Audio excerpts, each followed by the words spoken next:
data mining. Now we will discuss some of the primitives which are going to be part of a data warehouse.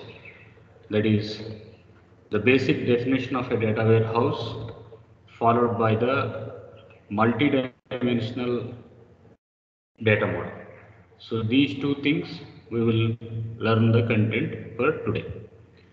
So as far as the definition of a data warehouse is going to be concerned, it does satisfy the four properties. One, we are going to call it as subject oriented. Two, we are going to call it as integrated. Three, we are going to call it as time variant. Fourth one, we are going to call it as a non-volatile. So all these four things, they are going to be part of a data warehouse. So why we are going to do this means, in order to make a decision making, in order to come out with a decision over the database what we are going to use. So in a nutshell, we can say we have a small database and a small database, a flat file, that is .csv file, then a cloud. So all these, they are going to be part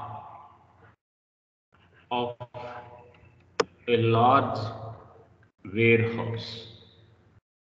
So this large warehouse, we are going to call it as a data warehouse. So this was the first impedance we need to get at this point. So all these are going to put together, then only we are going to say it is going to be a data warehouse. Now, the smaller entity,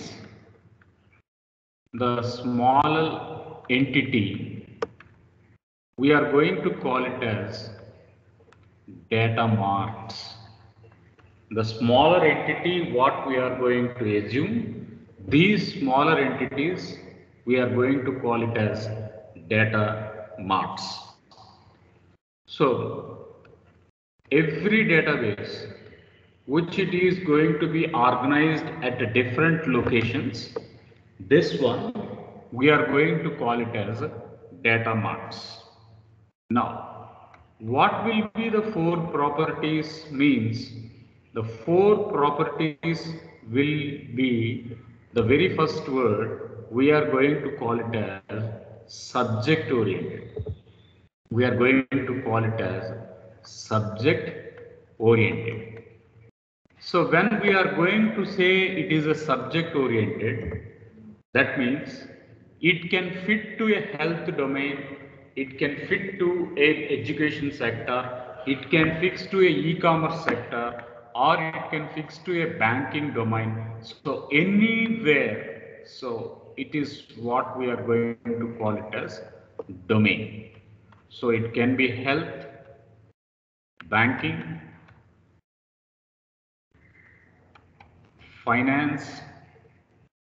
So everything can be a part of a subject oriented. The next second thing what we are going to give here was integrated. We are going to call it as integrated. So when we say it is an integrated, it looks with database 1, database 2, database 4. All those things are going to put together. We say that property as integrated. Then the third thing what we are going to call it as time variant.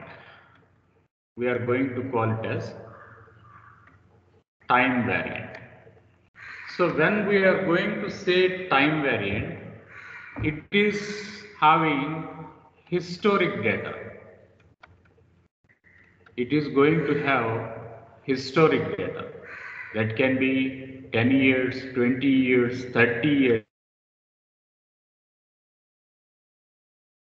It is going to have lot of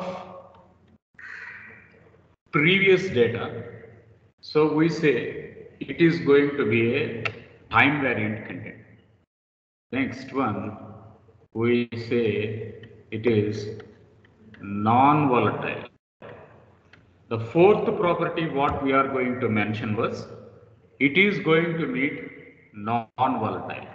That is, it is going to be providing permanent or safe storage of data. So, when we say it is a data warehouse, it is basically used to make decision making. In order to make a decision making, it goes up with subject oriented, integrated, time variant, and non-volatile things. So, as mentioned, subjects can be a customer, can be a product, can be a sales. The end outcome will be very simple, very cautious, very cosine, that it is going to be used to make a quick decision making. So this is what the primary intention of a data warehouse is going to look. Next one, it is going to be integrated from multiple heterogeneous databases, relational, flat file, clouds, online transactions, everything we name, they are going to be brought together, integrated together, cleaned. All that approach, it goes up with the second word we mentioned, it is integrated. Third thing, we were telling it is time horizon. So when we are going to call it as a time horizon, the most important thing was it is going to store historic data. It is going to store historic data, that is, it stores data for past 5 years or 10 years, etc. And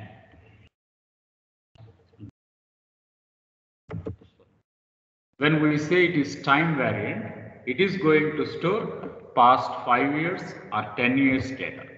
And coming to the property of non-volatile, so it is a physically separate store where we can save it permanently, we can do transactions, we can have concurrency control, we can have recovery management.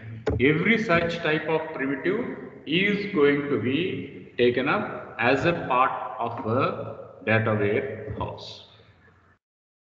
Now, next comes the most important components with data warehouse. The most important components of a data warehouse will be online transaction processing databases and another was online analytical processing. So when we are going to say a data warehouse, it takes up two terms. One, online transaction processing. Two, we are going to call it as online analytical processing. When we are going to say it is an online transaction processing, whatever transactions we do in the front end, whatever transactions we are going to do in the front end, it is totally a clerical work, totally a payroll application, an inventory application, which it is going to be done in front end.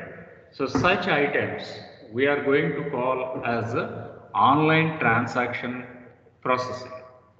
Thereby, we have another word called as online analytical processing. When we are going to say it is going to be an online analytical processing, it is going to be done on the back end. It is going to be done on the back end, and the most important thing was it is going to be used to do data analytics, and it is going to do decision making. So once we are going to say it is an online transaction processing, it is going to be a front-end job where a clerical work, as a operator work is going to happen. So such is what we are going to call it as online transaction processing. If we are able to generate reports, if we are able to apply some clustering and classification algorithms, at that case, we call such primitives here as online analytical processing. Now, what will be the key distinguishes between these two items? The very first thing was, one we call it as an user, another we are going to call it as system orientation. So user, he is going to directly interact with a online transaction processing, and whereas system orientation, it is going to deal with online analytical processing. So we communicate with the persons who are going to operate the system, who are at the clerical system in the railway content. We purchase a ticket at the clerical office, in the railway office, but that person doesn't do any analysis. Behind him, there are database administrators, there are database architects, there are database analyzers. So these people, they are going to do analysis on how many number of tickets were purchased, etc. All such type of information is going to happen. So that is what we call here as a system orientation. So in system orientation, we understand the sentiment, which it is going to be done with a word called as online analytical processing. But if we are going to talk about a customer segment, customer base, then we are going to call it as a online transaction processing. Next thing, what will be the contents we need to do at this data contents? When we are going to talk about data contents, we do have a current and detailed information, which we are going to call it as online transaction processing, and we do have a historic data and a consolidated data, which we are going to call it as online analytical processing. So if it is a live data, if it is a current data, today's data, then we say it is a current and today's and detailed data. Such type of items we are going to call it as online transaction processing. If we are going to work on historic data means past data for past 1 month, past year, past 10 years, past 20 years. If we are going to have the old data, from the old data, if we are going to search for wealth, search for knowledge, then we assume that it is a word called as online analytical processing. Then the third word comes here, which we are going to call it as a database design. So for a general databases, we can use a lower application part. We can use ER diagrams for a general databases. But if we are going to use ER diagrams for simple databases. But if we are going to use schemas, let us star schema, snowflake schema, or colastium, such type of applications, it is going to be used for data warehouse. The next word what we are going to put here was, for a database design, the simple application was to bring up an entity relationship diagram. But when we are going to talk about a data warehouse, then at that time we can go up with using the star schema or snowflake schema or colastian schema, etc. So Next thing was, mostly the online transaction processing will go up with update operation. Mostly the current database will already be going to be added. Today, if I book a ticket, one transaction is added. Another ticket is booked, another transaction is added. Another ticket is booked, another transaction is added. That means always the current database is going to be updated in seconds, in minutes. So what does this implication call? The implication or a pattern here was an online transaction processing will get updated always. So this is one of a pattern. And what we can use this for a online analytical processing means we can do complex queries. We can make complex analysis while doing the online analytical processing. Fine. Now let us look at some of the differences which are going to be the key concerns at the one point we are going to call it as user. So in the online transaction processing, the users will be clerks, IT professionals, etc. In the analytical processing, the people, they will be the knowledge workers. As far as an online transaction is going to be concerned, we can say the users are going to be the clerks or they are going to be the professionals. Next thing, when we are going to talk about the online analytical processing, at that case, we are going to say the users are going to be the data miners for knowledge extraction. They are going to be the data miners for knowledge extraction. Second thing, what we are going to bring here was towards functioning. So when we are going to call towards functioning, it is going to be updated regularly. So updates frequently. So it is going to be a day-to-day operation.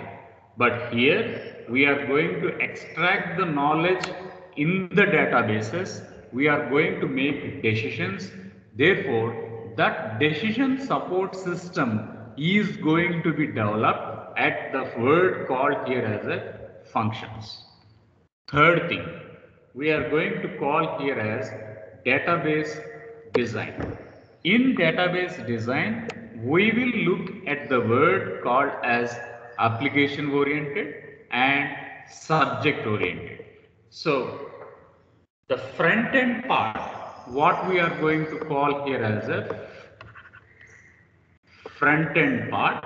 So this front end part, it is going to deal with an application part, whereas the subject oriented part, so we say it is analytics, or we are going to call it as a domain. So domain knowledge is going to be incurred. We are going to assume that part as a database design. The next one was, we are going to call it as databases.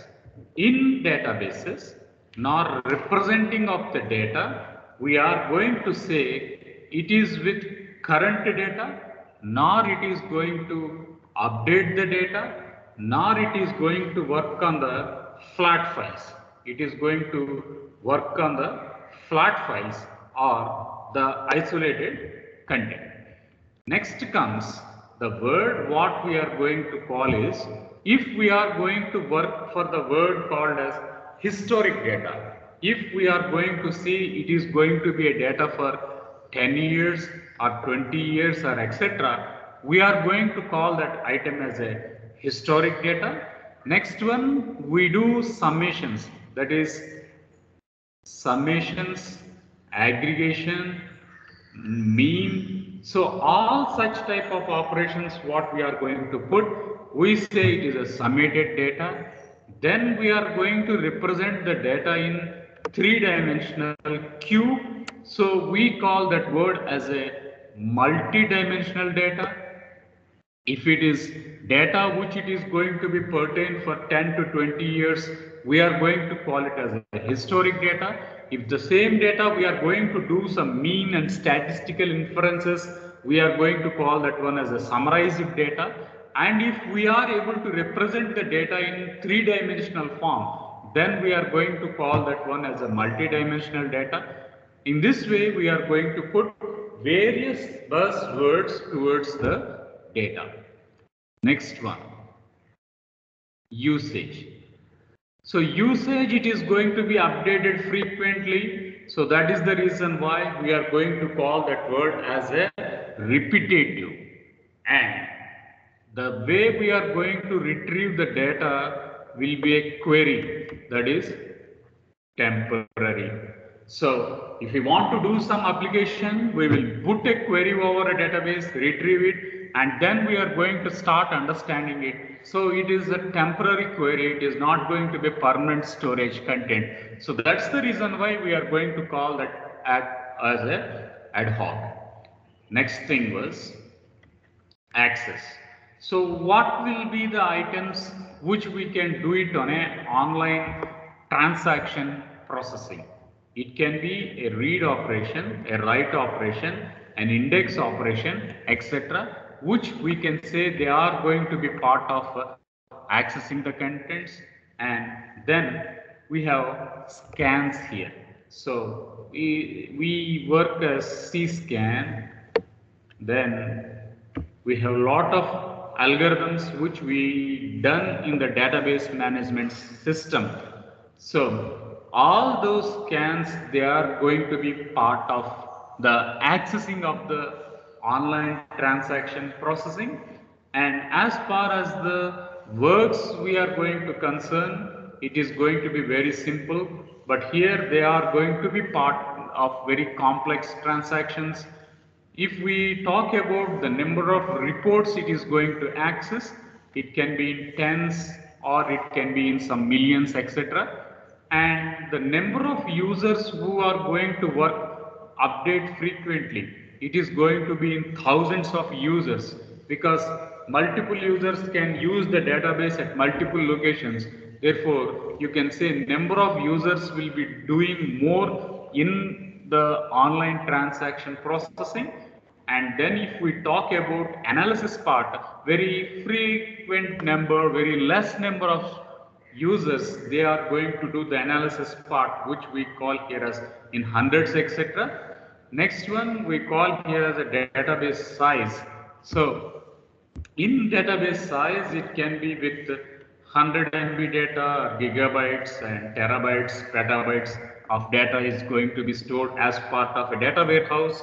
But if it is towards a data, it is going to be from 10 MB or 20 or 1 GB, etc. The last comparison what we can make between online transaction processing and online analytical processing was, it is going to store with transactions which return high throughput, and but in online analytical processing we are going to say the query throughput is going to be taken and the response is going to be calculated. But in the metrics, what you can assume was, we are going to take only the database transactions, but as far as metrics is going to be concerned, it is going to take up the number of responses. Fine. So these are some of the most prominent things which are going to be as part of the differences between the data warehouse and a normal databases. So it is going to be taken with OLTP versus OLAP. So when we are going to say it is online transaction processing, and when we are going to say here online analytical processing. So this was the first difference we should understand between online transaction processing and online analytical processing. So the few differences, one we are going to say it is users who are going to be clerks, IT professionals, etc. But for online analytical processing, it is going to be the people who do for knowledge, who mine the contents. But when we call for a functional use, it is going to be updated very frequently, so it does day-to-day operations. But when we are going to call for a decision making, it is with online analytical processing. So the most important part here was it does with applications, and another database it is going to does with the subject oriented. So as far as data is going to be concerned, we have this with current and update operations, a flat files or a relational databases, and as far as general data is going to be concerned, it is going to be with a historic data, a summarized data, a multidimensional data, or integrated data, etc. Thereby, we have the usage. It is going to be a repetitive task, and as far as an analytical processing is going to be concerned, it is going to be an ad hoc task. And next one, access. We can do both read and write access, but here we do with only the scans. And the query composition, it is going to be very short, and in the online analytical processing, it is going to be a complex. The thousands of transactions will be done in users, but here in hundreds of transactions are going to be done. And coming to the database sizes, it is going to be with 100 MB or gigabits of data, but here we do have 1000 gigabits or terabits of data. And the last thing was the metrics. We can measure number of transactions here, number of transactions here, and here you are going to measure the throughput. Here we are going to perform the optimization, query optimization, etc. So these are some of the differences. Next comes the primitives which we are going to separate data warehouse between warehouse was, if we are going to say it is a data warehouse, we are going to call here as online transaction processing. But if we are going to call it as a data warehouse, we are going to call the difference here as an online analytical processing. So between DBMS and between warehouses, where it is going to differ, it differs at one, missing data, which we had an impulsion that we can ignore the data, we can replace the data. Next one, we can do dicing, slicing, drilled up, drill down, roll up, roll down. All these operations, they are going to work for an aggregation operation, a summation operation, which we are going to call them as a consolidation operations.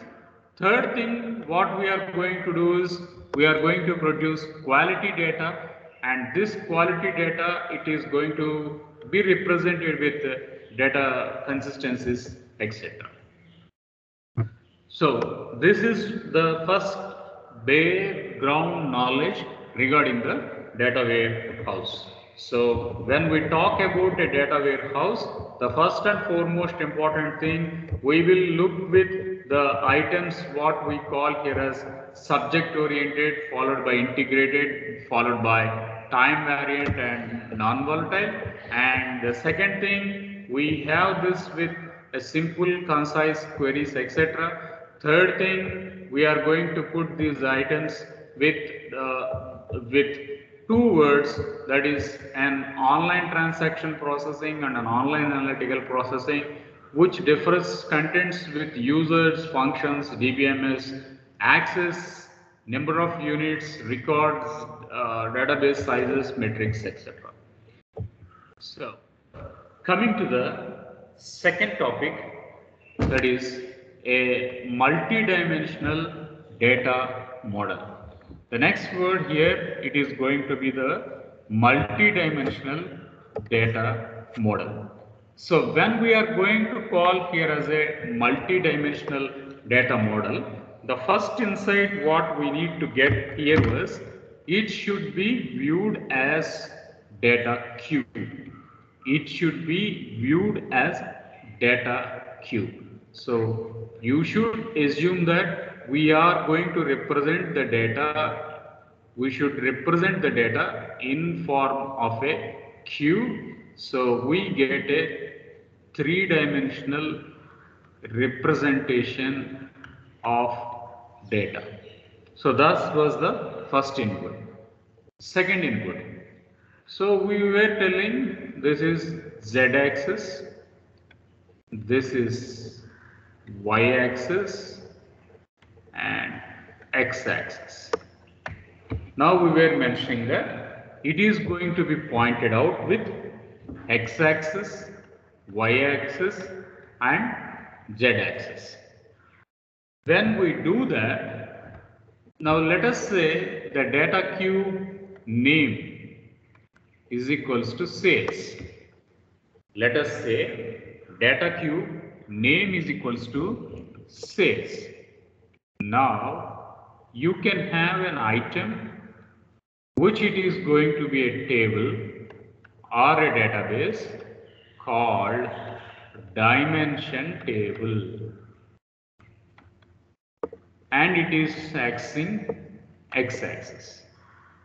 Next one, time, name of table or dimension is equals to time, which it is going to be put in y-axis.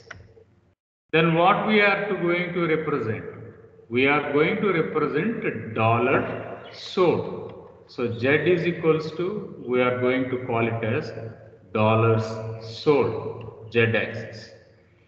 So in a normal database, we don't have a primitive to show x-axis, we don't have a primitive to show y-axis and z-axis at the same point of time.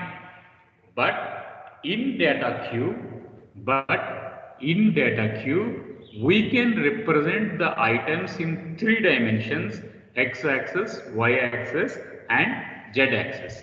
So what we are going to show here was the table names. What we are going to consider is called as a dimension table. The fact what we are going to search inside that, we call that item as a fact table. So when we talk about multi-dimensional, we look with two words. One word we are going to represent the table attributes, etc. We call such item as a dimension table. And second thing, what we are going to measure from that item, from that location we are going to use, we call that word as a fact table. So if we are going to represent the items in four-dimensional way, then we are going to call that item as cuboid. If we represent the items in a four-dimensional way, then we are going to say this word as a lattice, or we are going to call that word as a cuboid. One, we are going to call it as lattice. Two, we are going to call it as cuboid. So we have all, it includes all the dimensions. So this is at a top level, all items. Then we call here as a zero-dimensional cuboid. Next thing, we do have dimension 1, dimension 2, dimension 3 and dimension 4. 4 dimensions here, that is time, item, location and supplier. Time, item, location and supplier. So we have the 4 items. Next one, what we are going to do is, we are going to make a congregation. We are going to do an integration.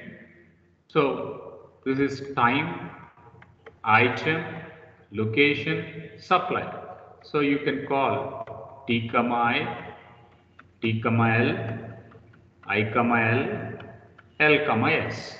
Now what we were telling, We are now putting this T, S, I, S.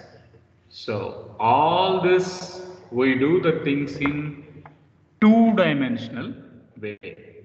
So I can write time, then I can write item, y-axis, x-axis, which we are going to call it as two-dimension. Next one. Now I am going to take three-dimensional data. Now I am going to write three-dimensional data. In this three-dimensional data, we have z-axis, x-axis, and y-axis. We have z-axis, x-axis, and y-axis. Now what we can do here was, we can write time in z, item we can write in x, location we can write in the third thing. So up to now, we were talking only up to relational databases. That's all. But in data warehouse, we will have cubes. In data warehouse, we can represent cubes. So if it is going to be a cube, then we are going to say it is represented with three dimensions. So x-axis, y-axis, and z-axis. Now we have an interpretation of multi-dimensional because it is taking up x, y, and z, and thereby more than three items. More than three items if we are going to post, then we can say that implication as cuboid. We can say that implication as cuboid. So you can see here four dimensions, which we are going to call it as multi-dimension: time, item, location, supplier. Time, item, location, supplier.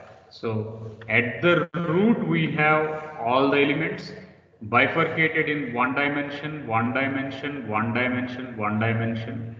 Then we are going to make a combination. When we make a combination, we can make a combination of only two attributes: time, item, time, location, time, supplier. Only these items we can do. Then we have the next approach, we call it as three-dimensional content. In this three-dimensional content, we can go with time, item, and location, three values. But if it is more than two, of course it is cube, multi-dimensional. But still, if it is of 4 or 5 or n number of dimensions as per the definition, it is going to have n-dimensional data cube, then we are going to call that word as lattice.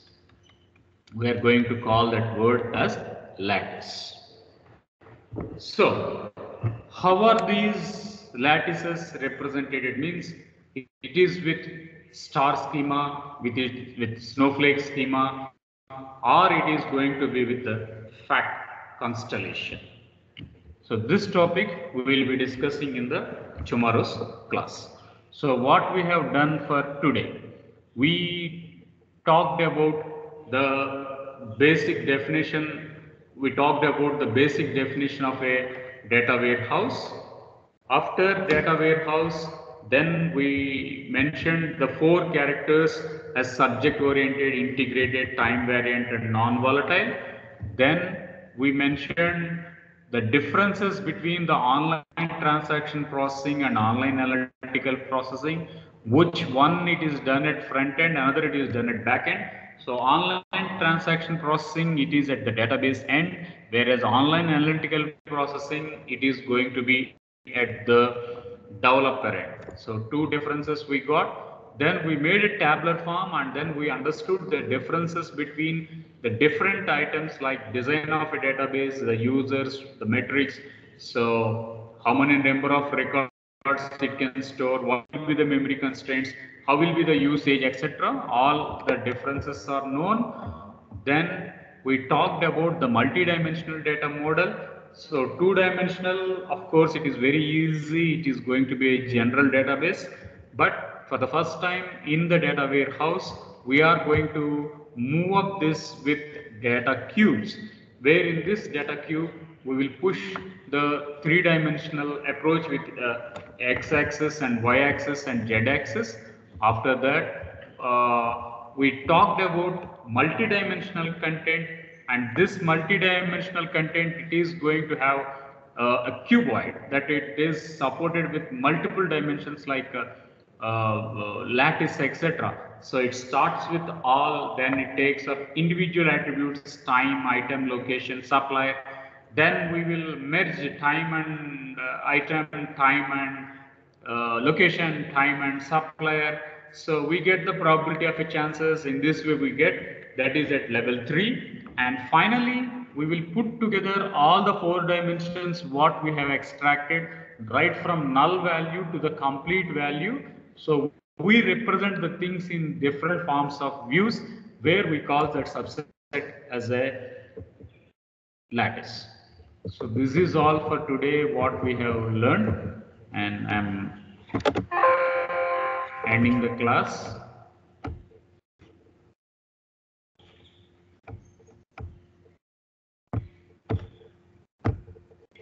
We have 62 students